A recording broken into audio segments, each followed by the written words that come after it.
তুই তাহলে ভোট দিবি না? দিব ভাই, কিন্তু একটা শর্ত আছে। ভোটে যদি বিরিয়ানি দেয় তাহলে সবার আগেই দিব। খাবার ছাড়া আমার আবার দেশপ্রেমিক আসে না। বন্ধু, শুনছিস? দেশে আবার নির্বাচন হইতাছে। জানি ভাই, আমি তো ভোটের ফিজিক্যাল ট্রেনিং শুরু করে দিছি। মানে, বুঝলাম না তো। ভোটে দাঁড়াবো, আবার ভোটের লাইনে দৌড় দিব, আবার পালাবো, সব ট্রেডিং চলতেছে। আরে ভাই, সিরিয়াসলি বল, এবার কাকে ভোট দিবি? যে আগে বাসার সামনে খরচ বন্ধ করবে আমি তাকে দিব। না হলে ভোটে যেতে গিয়ে নর্দমায় করব। ভোট মানে দেশের ভবিষ্যৎ, তুই এভাবে নেড়ে ছেড়ে দেখিস না ভাই। আমার ভবিষ্যৎ তো আগে হারাই গেছে।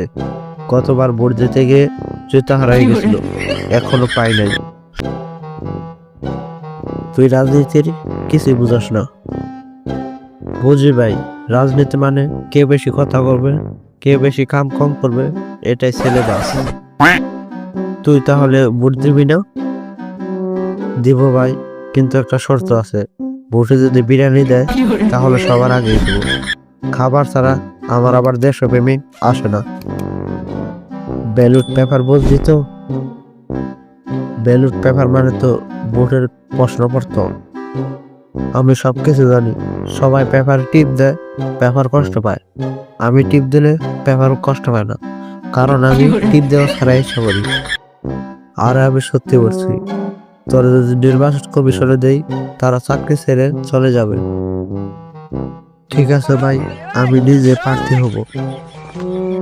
তুই কি করবি? আমার স্লোগান হবে বিরিয়ানি আর গো, দেশের উন্নতি এইখানেই। তুই ভোট দিলে দিস, না দিলে না দিস। ঠিকই তো গেছি ভাই, মোবাইলে ঝগড়া কম হবে আর শান্তি আসবে দেশে। হাই গাইস, কি অবস্থা সবার? আশা করি ভালো আছো। আজকের ভিডিওটি এই পর্যন্তই।